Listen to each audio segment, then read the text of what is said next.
భక్తుడైన దావీదు 124వ కీర్తనలో ఇట్లు రాశాడు.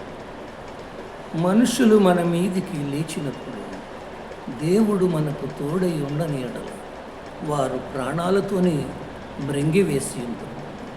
దేవుడు తన కృప చొప్పున ఈ కీర్తనకు స్వరకల్పన చేయటానికి సహాయం చేశాడు.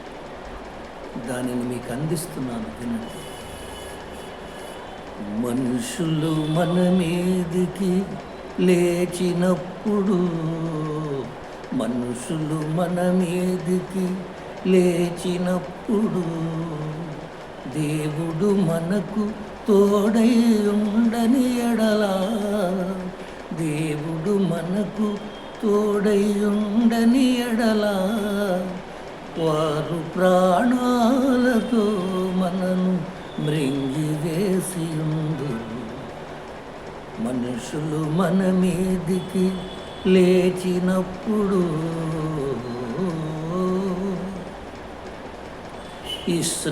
ఇశ్రాయేలీయులు దేవుని ప్రజలు ఐగుప్తు రాజైన ఫరో బానిసలు.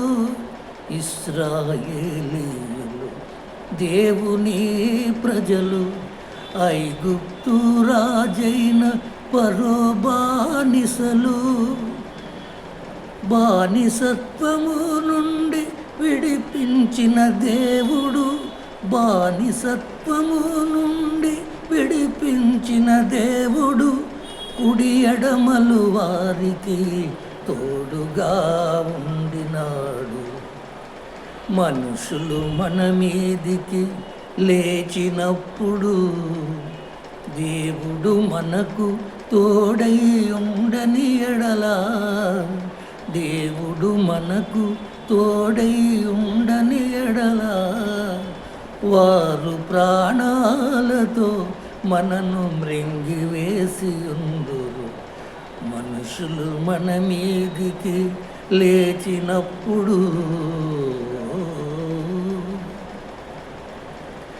దేవుని నామమును విశ్వసించిన ప్రజలకు దేవుడు ఎల్లప్పుడూ తోడుగా ఉంటాడు. దేవుని నామమును విశ్వసించిన ప్రజలకు దేవుడు ఎల్లప్పుడూ తోడుగా ఉంటాడు.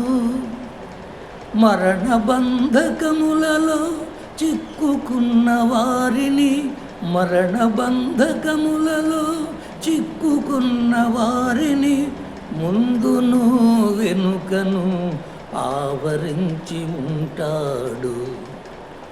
మనుషులు మన మీదికి లేచినప్పుడు, మనుషులు మన మీదికి లేచినప్పుడు దేవుడు మనకు తోడై ఉండని ఎడలా, దేవుడు మనకు తోడై ఉండని ఎడలా వారు ప్రాణాలతో మనను మృంగివేసి ఉందురు.